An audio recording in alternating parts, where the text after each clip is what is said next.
जय हिंद। आज हम लोग पार्टीशन ऑफ सेट देखेंगे। तो प्रीवियस लेक्चर हमारा सेट थ्योरी का नहीं देखे तो प्लेलिस्ट का लिंक आपको आई कार्ड में मिल जाएगा, वहाँ जाकर आप देख लीजिएगा। और डिफरेंशियल कैलकुलस का भी क्रैश कोर्स कंप्लीट हो चुका है, तो उसका भी लिंक आपको आई कार्ड में मिल जाएगा, वहाँ जाकर आप देख लीजिएगा। चलिए इस लेक्चर को शुरू करते हैं। ये पार्टीशन ऑफ सेट का जो इंट्रो कहता है, पार्टीशन ऑफ सेट का दी partition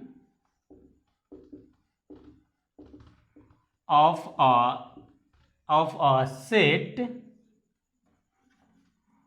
a set is non-empty subset. Non-empty subset is called partition of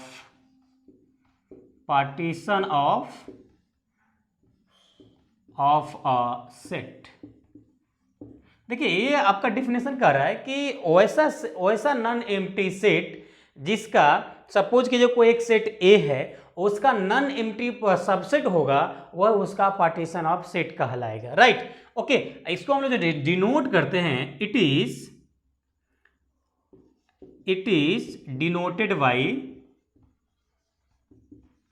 denoted by suppose कीजिए सेट ए का जो सबसेट है A1 है, कॉमा A2 है, कॉमा A3 है, कॉमा A4 है, इसी अप टू AN तक है, जो सेट ए का सबसेट है। सेट ए का सबसेट है। अब देखिए ये तो थ्योरेटिकली भाषा हो गया। अब एक आम लैंग्वेज में आपको हम समझाने की कोशिश करते हैं। देखिए सपोज कीजिए कि एक फैमिली में 6 भाई है और 6 का इरादा हो गया कि अभी हमारे पास जितने भी प्रॉपर्टी है सभी को डिवाइड किया जाए, सभी को बंटवारा किया जाए। तो सपोज कीजिए एक उसके पास खेत है, उसके पास एक इस प्रकार से खेत है। राइट, इस प्रकार से खेत है। अब ये खेत को वो डिवाइड करना चाहता है। तो सपोज कीजिए कि इसका जो भाई है, सपोज कीजिए 6 भाई है। कितने हैं? 6 भाई है और ये जमीन को पार्टीशन करना है। तो सपोज कीजिए कि इसका A1 का यहाँ से इतना पार्टीशन, इतना खेत दे दिया गया है A1 को, भाई A1 को इतना दे दिया गया है। और सपोज कीजिए A2 को इतना दे दिया गया है, A2 को इतना भाग दे दिया कि भाई आप इतना लो, आप इतना लो। और A3 को सपोज कीजिए इस प्रकार से इतना डिवाइड कर दिया गया है। और सपोज कीजिए कि A4 को जो दिया गया है उसको इस प्रकार से इतना भाग दे दिया गया है। और A5 को जो दिया गया है वो यहाँ से लेकर यहाँ तक का पूरी जमीन इसको दे दिया गया है। और बीच में जो बचा वो A6 को दे दिया गया है। किसको? A6 को दे दिया गया है। और सभी का फादर A है, यानी ये चाह रहा है कि जिसका जो भी हिस्सा है वो सेपरेटली उसको मिल जाए और किसी में से किसी का कोई कॉमन नहीं होगा। तो यहाँ पे सपोज दैट अगर इसको हम सभी को, अगर जितने भी जमीन था, अगर सभी को हम इक्वल करना चाहें तो ये पार्ट सभी पार्ट को हमको जोड़ना पड़ेगा, तब जाके सेम पूरा हमारा जमीन रिटर्न मिल जाएगा। अगर उसका पिताजी चाहेगा, यानी सेट ए चाहेगा कि हमको जितनी भी जमीन है वापस रिटर्न लिया जाए, तो सभी को जोड़ना पड़ेगा। भाई तुमको हम जितना बांट के दो उतना रखा है कि नहीं रखा है, हो सकता है मे भी आप तुम बेच लिया होगा। तो इस प्रकार से ऐड करके देखिएगा कि इतना हो रहा है या नहीं हो रहा है।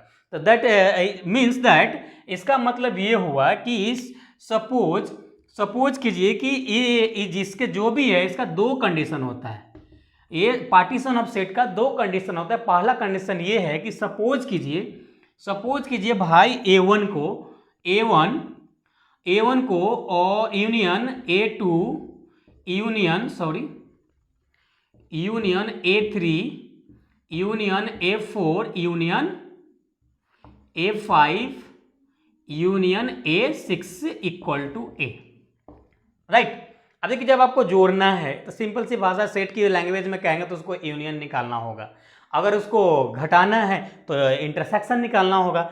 अब दूसरा कंडीशन ये कहता है कि भाई इसमें से आप सोचेंगे कि हम इसका जमीन कुछ ले कॉमन ले लें, तो ऐसा पॉसिबिलिटी नहीं है। मीन्स दैट अगर इसका इंटरसेक्शन कोई निकालना चाहता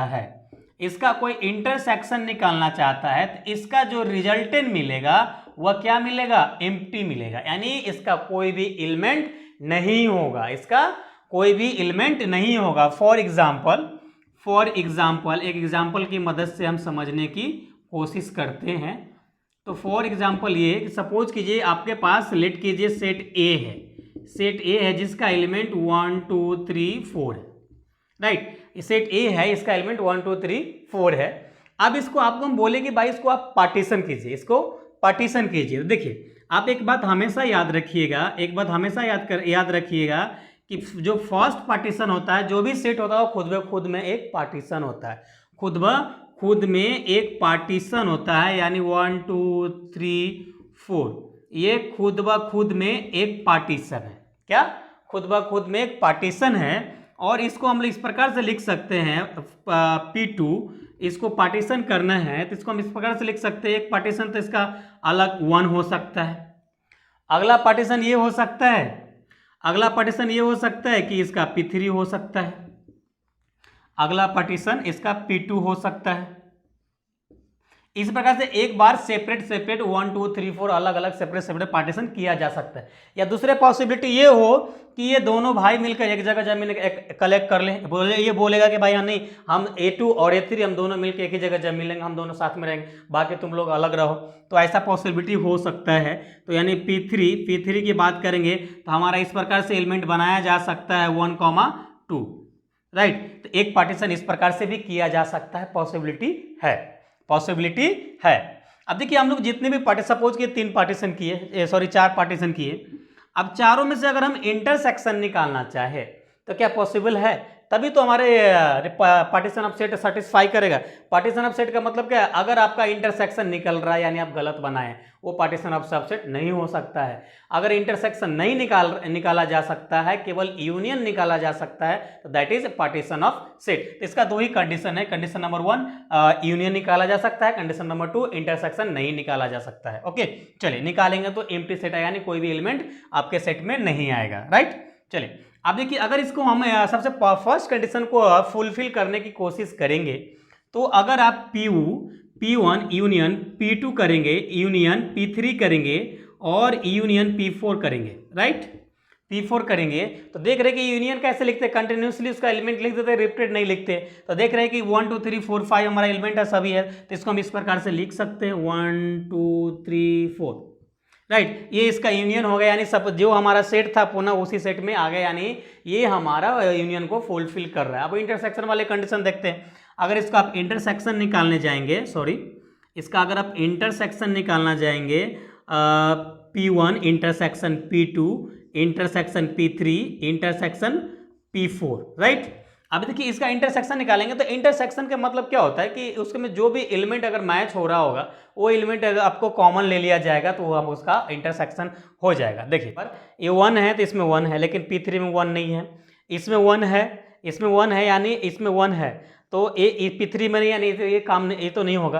और 2 देखते हैं 2 कौन हो रहा है, 2 इसमें P3 में है लेकिन P2 में नहीं है, P4 में है, यानी कहीं ना कहीं किसी न किसी में हो रहा है, तो इसको हम लोग इसका पॉसिबिलिटी नहीं है इंटरसेक्शन निकालना। ओके, अब दो सेट का भी लेके देखेंगे तो नहीं होगा पॉसिबिलिटी। ओके, तो यही हमारा पार्टीशन ऑफ सेट का हद। तो I hope partition of set आप समझ गए होंगे।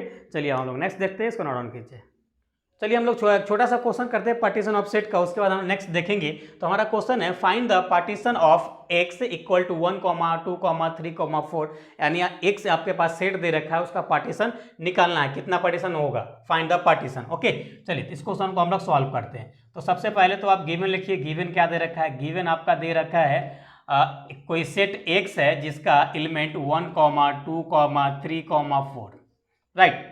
अब देखिए आपको हम क्या बताएं नाउ, आपको सबसे पहला बताए कि एक पार्टीशन तो कोई भी सेट खुद ब खुद में एक पार्टीशन हो जाता है 1 2 3 4, यानी ये खुद ब खुद में एक पार्टीशन हो गया। नेक्स्ट पार्टीशन इस प्रकार से हम लोग लिख सकते हैं, एक इस प्रकार से लिख सकते हैं, सपोज कि 1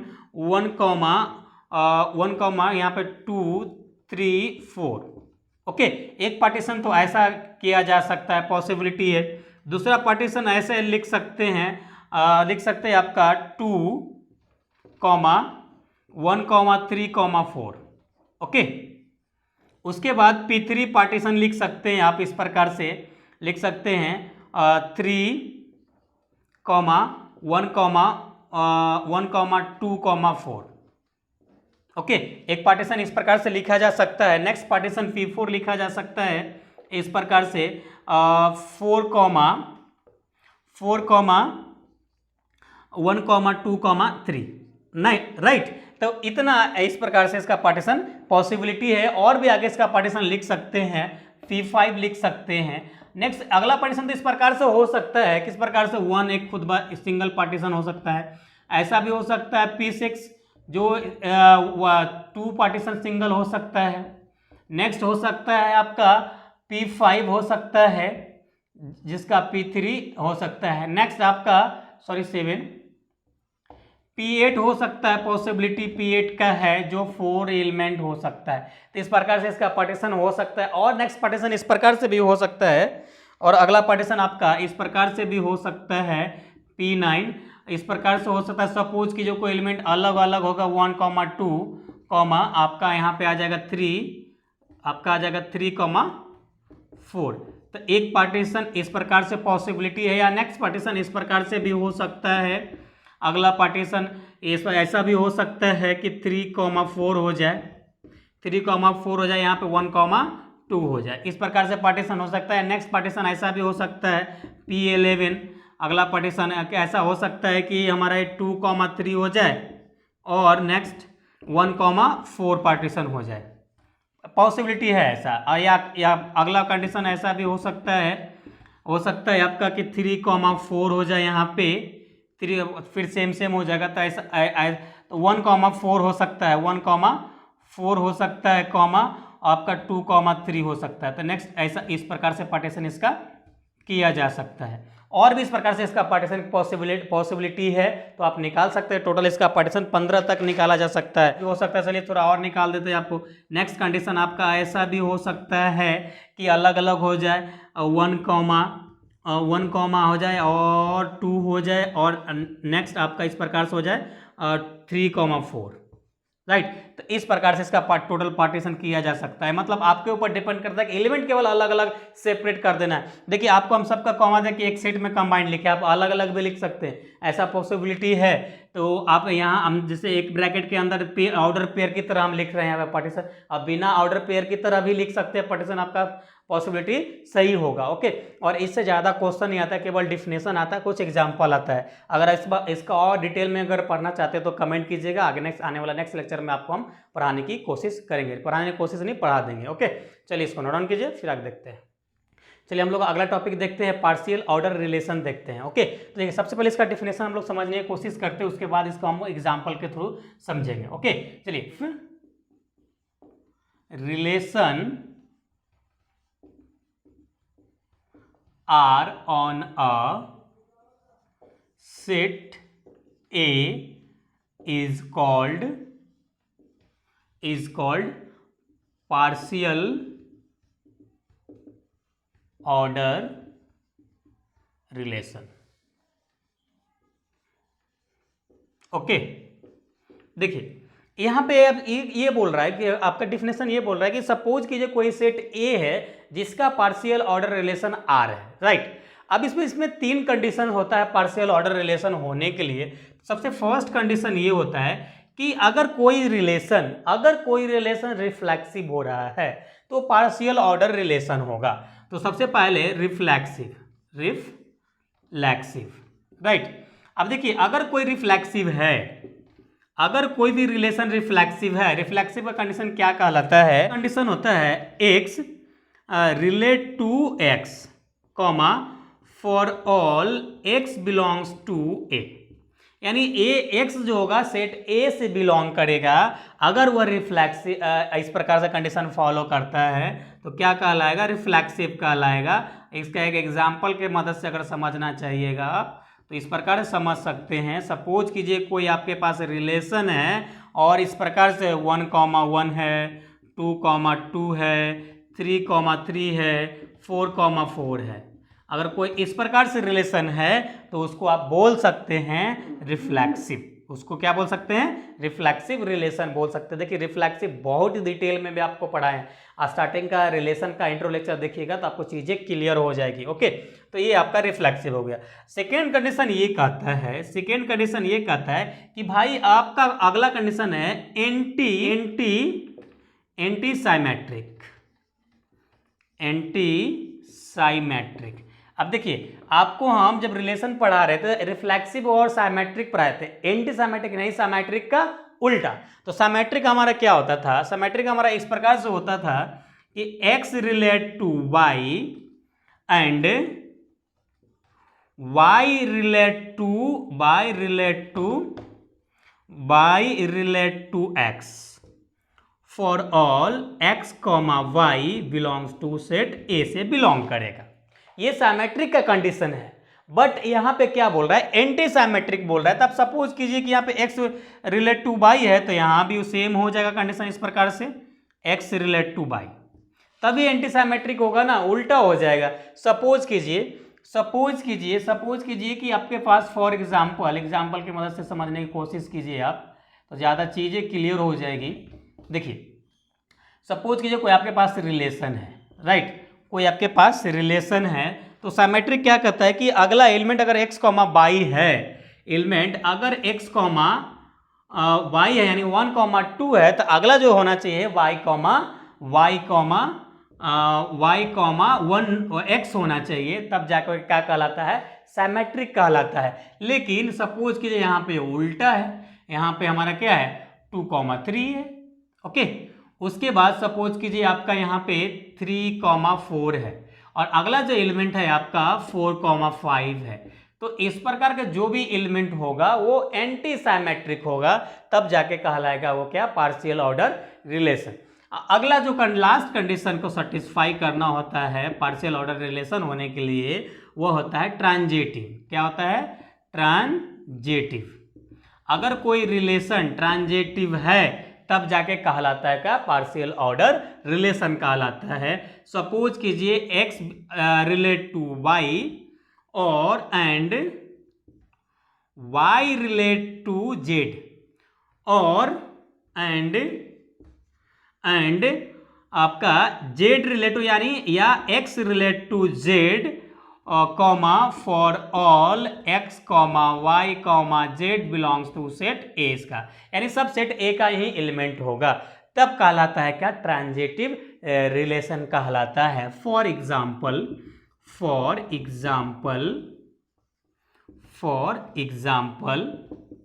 इस प्रकार से समझ सकते हैं, फॉर एग्जाम्पल इस प्रकार समझ सकते हैं आप। कोई सपोज कीजिए कोई रिलेशन है आपके पास और हमारा क्या कहलाता है 1, 2 है, तो अगला जो एलिमेंट होना चाहिए y, नेक्स्ट होना चाहिए यानी 3, और नेक्स्ट जो एलिमेंट होना चाहिए z, यानी अगला जो एलिमेंट आपका होना चाहिए यहाँ पे 1, 4 होना चाहिए, यानी नेक्स्ट एलिमेंट, यानी डायरेक्ट यहाँ से अगला स्टार्ट हो। तो इस प्रकार के जो एलिमेंट रिलेशन होता है क्या कहलाता है, ट्रांजिटिव रिलेशन कहलाता है। All 3 condition are satisfy is called partial order relation कहलाता है, राइट। चलिए अब सभी का हम लोग एक एग्जांपल फिर से समझते हैं। टोटल पार्शियल ऑर्डर रिलेशन का हम लोग एग्जांपल समझते हैं कि किसको हम लोग पार्शियल ऑर्डर रिलेशन कहेंगे, उसका एग्जांपल कैसा होगा, इसका एग्जांपल कैसा होगा। तो ओवरऑल एग्जांपल्स की हम लोग बात करेंगे पूरे पार्शियल ऑर्डर रिलेशन का, तो इसका इस प्रकार से एग्जांपल हो सकता है। फॉर एग्जांपल देखिए सपोज कीजिए आपके पास कोई एक रिलेशन है जिसका एलिमेंट 1, 1 है, 2, 2 है और 3, 3 है, और अगला जो एलिमेंट है आपका यहाँ पे एलिमेंट है 1, 3 है, 1, 3 है और यहाँ पे 3, 4 है, और यहाँ पे फिर नेक्स्ट जो एलिमेंट है आपका यहाँ पे 4, 1 है, राइट। अब देखिए क्या इसको आप बता सकते कि पार्शियल ऑर्डर का एग्जाम्पल सही है या गलत है। देखिए तो पार्शियल ऑर्डर क्या कहता है कि पहला कंडीशन सेटिस्फाई करना पड़ेगा कि रिफ्लेक्सिव है या नहीं है। तो रिफ्लेक्सिव होने के लिए सेम एलिमेंट वाला ऑर्डर पेयर उस रिलेशन में होना चाहिए, तब जाके वो रिफ्लेक्सिव होगा। तो यहाँ देख रहे हैं कि 1 1 है, 2 2 है, 3 3, यानी बहुत है, तीन एलिमेंट ऐसा है जो रिफ्लेक्सिव को सेटिस्फाई कर रहा है। तो यहाँ पे हम इस रिलेशन को कह सकते हैं कि भाई रिफ्लेक्सिव तो है, यानी यहाँ तक हम बोल सकते हैं कि पार्शियल ऑर्डर रिलेशन हो सकता है। नेक्स्ट जो हमारा कंडीशन होता है एंटी साइमेट्रिक। एंटी साइमेट्रिक मतलब साइमेट्रिक का उल्टा। तो साइमेट्रिक क्या होता है, अगर 1,2 है तो 2,1 होना चाहिए। तो यहाँ पर देखते हैं हम लोग, तो ये तो यहाँ फिर यहाँ देख रहे 1,3 है और अगला देख रहे हैं कि 3,4 है, फिर 4,1 है, यानी तो ये हमारा साइमेट्रिक कंडीशन सेटिस्फाई नहीं कर रहा है, यानी एंटी साइमेट्रिक वाला सेटिस्फाई कर रहा है। यानी ऑल भी जितने भी रिलेशन होगा, अगर वो साइमेट्रिक को सेटिस्फाई नहीं कर रहा है, यानी उसको आप बोल सकते हैं एंटी साइमेट्रिक रिलेशन। चाहे किसी भी और अदरवाइज दूसरे कोई भी रिलेशन को सेटिस्फाई कर रहा हो, लेकिन साइमेट्रिक का नहीं है तो उसको एंटी साइमेट्रिक हम लोग बोल सकते हैं, राइट। चलिए अब ट्रांजिटिव की बात करते हैं हम लोग। ट्रांजिटिव क्या कहता है, x, y, तो y, z होना चाहिए, फिर उसके बाद x, z होना चाहिए। तो यहाँ पे हम लोग देख रहे हैं कि 1,3 है और 3,4 है। यहाँ पे देखिए वो यहाँ पे x के y के बाद z होना चाहिए था। मैं देख रहे हैं कि 3 है y में, तो 3,4 यानी z हो रहा है, फिर अगेन 4,1 यानी x पे जा रहा है। यहाँ पे देख रहे हैं लास्ट में x पे जा रहा है। तो इसको हम लोग बोल सकते हैं कि ट्रांजिटिव भी है, रिफ्लेक्सिव भी है, और क्या है, साइमेट्रिक, एंटी साइमेट्रिक भी है। तो इस एग्जांपल को हम लोग बोल सकते हैं this example is a partial order relation. Okay, तो I hope partial order relation समझ गए होंगे। चलिए हम लोग टोटल ऑर्डर रिलेशन देखते हैं, इसको नोट डाउन कीजिए, फिर आगे देखते हैं। हम लोग समझते हैं टोटल ऑर्डर रिलेशन क्या होता है। देखिए इसका जो डिफिनेशन कहता है, partial order relation are for all x and y belongs to a, यानी जो भी x y एलिमेंट होगा सेट A से बिलोंग करेगा। Either x relate to y, या कंडीशन दूसरा हो सकता है y relate to x, then r is called linear order relation, या इसी को हम लोग बोलते हैं टोटल ऑर्डर रिलेशन। ध्यान दीजिएगा, यहाँ पे ध्यान देकर समझने की कोशिश कीजिए। देखिए एक कंडीशन ये कह रहा है कि पहला कंडीशन ये है, या तो x रिलेट कर जाए y से, या y रिलेट करे x से। दो कंडीशन है। अब ये दो कंडीशन हम किस में पढ़े थे, साइमेट्रिक में पढ़े थे, लेकिन यहाँ पे साइमेट्रिक वाला पूरा रूल फुलफिल नहीं करा, थोड़ा अलग है। तो इस केस में जो भी रिलेशन बनेगा, एक तो उसको हम लोग लीनियर ऑर्डर रिलेशन कहेंगे। लीनियर ऑर्डर रिलेशन क्यों कहेंगे, तो आप देख रहे हैं कि x और y, जब भी x और y का जो भी इक्वेशन होता है वह लीनियर इक्वेशन, स्ट्रेट लाइन का इक्वेशन होता है, इसीलिए इसको यहाँ पे कहा गया है लीनियर ऑर्डर रिलेशन कहा गया है, और इसी को हम लोग टोटल ऑर्डर रिलेशन कहते हैं। लेकिन यहाँ पे कंडीशन ये है कि आपको कह दिया जाए कि भाई जो x, y एलिमेंट है वह x less than equal to y रहे, या y less than equal to x रहे। यही कंडीशन है जो आपको फुलफिल करने के लिए बोलेगा। तो यही साइमेट्रिक से थोड़ा अलग है इसमें, बाकी नहीं तो अगर ये नहीं होता तो टोटली साइमेट्रिक को हम लोग बोल सकते थे टोटल ऑर्डर रिलेशन बोल सकते थे, राइट। चलिए आज एक एग्जांपल से, हाँ इसमें जो भी ऑर्डर पेयर बनेगा वह x, y हमेशा बिलोंग करना चाहिए किससे, सेट A से बिलोंग करना चाहिए। ओके, फॉर एग्जांपल एक एग्जांपल से हम लोग समझने की कोशिश करते हैं। सपोज कीजिए आपके पास कोई एक सेट है लेट A, जिसका एलिमेंट 1, 2, 3, 4 है, राइट। और यहाँ पे क्या लिखना है, सपोज कीजिए कि हमारा ये कंडीशन ये है कि x less than equal to y। ये कंडीशन को हम लोग फुलफिल मद्देनजर रखते हुए इसको हम लोग ये रिलेशन को हम लोग लिखेंगे।